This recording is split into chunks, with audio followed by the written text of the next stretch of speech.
Alright, YouTube. Little project I kind of got roped into doing.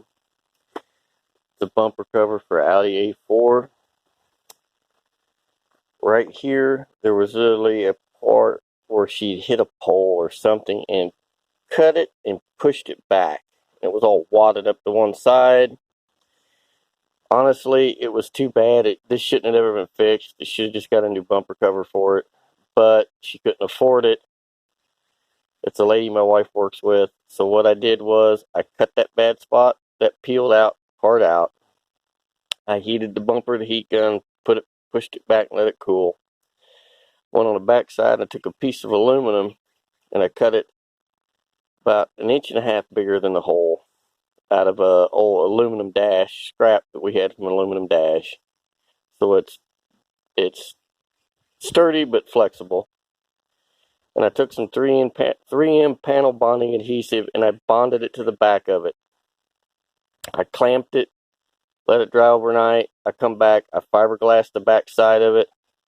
Come on the front side, I fiberglassed the front side. I used a little fiberglass reinforced filler to go over it.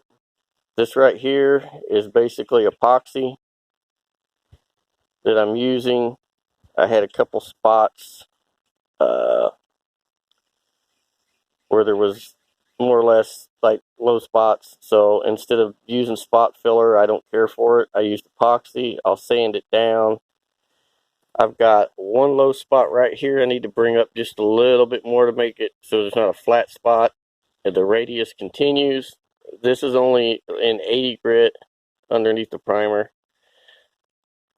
That way I could see what I'm doing, what I've got to work with.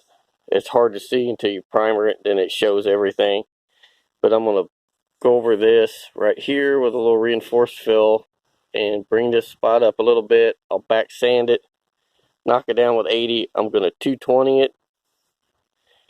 I'll prime the whole thing out. I'll go over and wet sand it with 400. Then I'll base it.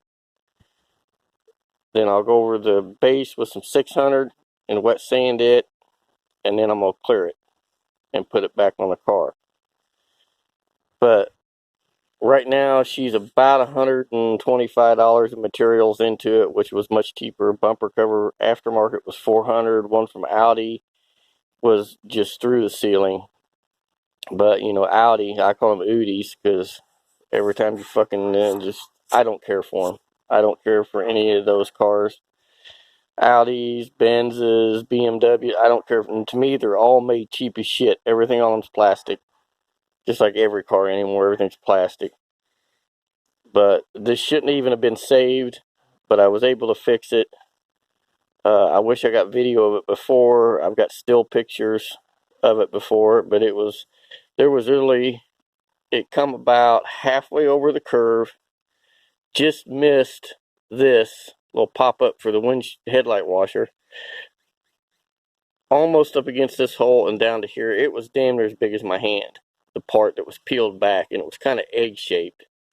But like I said, I glassed it two sides. I put that piece of aluminum in there as a stiffener, and then I just skimmed the top of it with some fiberglass reinforced filler.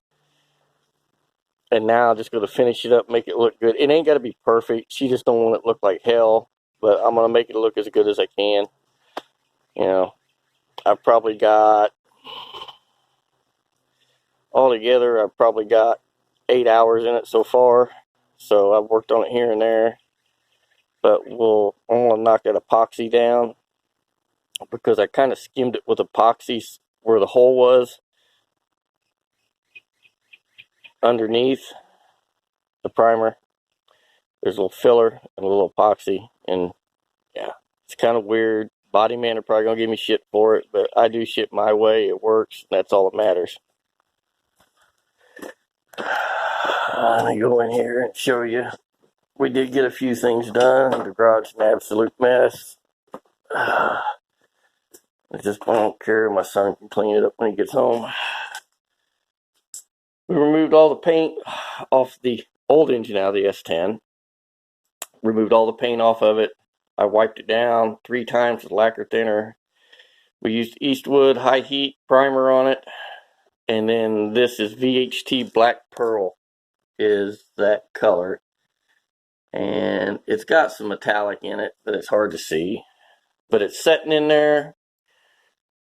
So that's done. So he can start running his wiring. He can start running his plumbing to it. Went down, picked the core support up junkyard. Yeah, there's a mess all over the floor. We had something else we had to tear apart in here last night, and a little small block. We tore it apart and regasketed the whole engine for a buddy, and that's the mess on the floor from it. But got him a core support. I'm going to clean it up. He pulled all the crap off of it last night, and that's one of his buddies' deals with the mess. But we got it all. We're going to clean it all up, put it in it. I built a cross member out of an old leg off an engine hoist because the cross member went with the truck, so I built one for it. I put angle iron on the ends to make the flanges to bolt to the frame. I put a tab on the back for the transmission, and it's a piece of 2x3 tube. Not going to use this radiator, and it's not going in the bed now. This core is 28 by 17. That's the core size, 4 rows, 5/8 tubes. I bought a radiator that fits in the S10 in what they call the forward position, which is up in the core support. And once you open it up and take those plastic wings off, it's got a pretty good size area in there. But I bought a radiator. It's 4 core. It's 4 rows of 9/16 tubes. It is a 15 by 26 core. So basically, all I'm going to lose is probably, from the way it looks, comparing the two, is 4 tubes up here, and I'm going to lose 2 inches off that end of tube space, which shouldn't be affected because when this radiator was in here, on a 100-degree day, I only had to run one fan to keep it cool. I'd either run this fan or run that fan. I never run both of them at the same time. Even when I got on it hard repeatedly, I only had to run one of these 14-inch spouts. The other radiator set for 2 12-inch fans, so I'm going to put 2 spout curved blade pullers on it. They pull more air than the straight blade fans do. And I like the ones with the bigger motor because you can rebuild them. And they're just a better, sturdier fan. And these were $168 a piece. I can get the 12s through Amazon directly. They're from Spal through Amazon for $108. So, and I've already got the shroud. I bought it for that red big tire truck, and I never did put it on it. I ended up doing something different. And then when I was going to sell it, I'm like, I'm not going to put that on it. You know, they can buy it the way it is. Got some roll cage padding. It's dark in there, but yeah, I started putting it on. We did paint this part from the main hoop back and down. Got it all painted. It's just a semi-gloss or eggshell finish black. I thought about doing gray and thought about doing green, but it'd be too much green. I didn't really want to do the gray, so I just did it in black.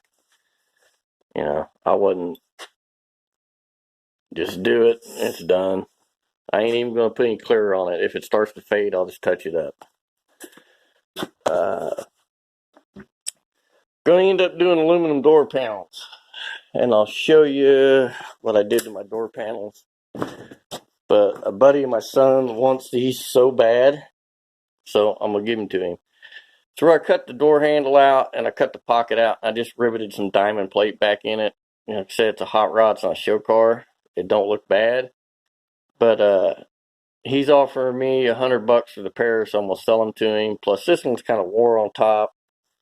I'm just going to buy, there's an outfit I found that makes aluminum door panels for these. I got shit bead rolled in them, and I'm going to get the ones with the Chevy bow tie bead rolled in them and put on it.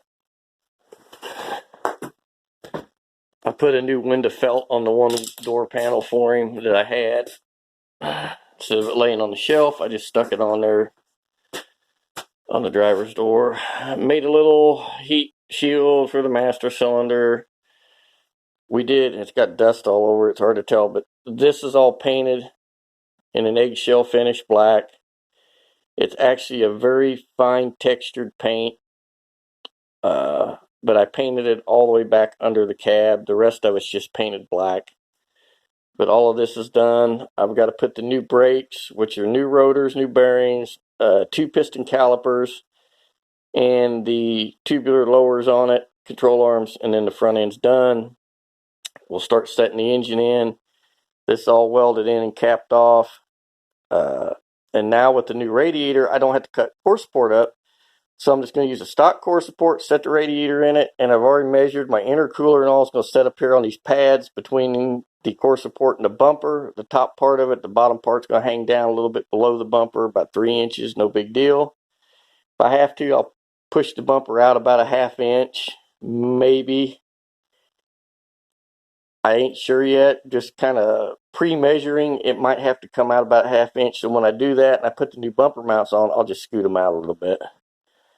Because that's the bottom of the frame. It's just got a piece of 1/8 inch plate laid in there and welded up. Got that all finished, cut, boxed back in, welded up. But pretty much ain't done a whole lot to this old thing.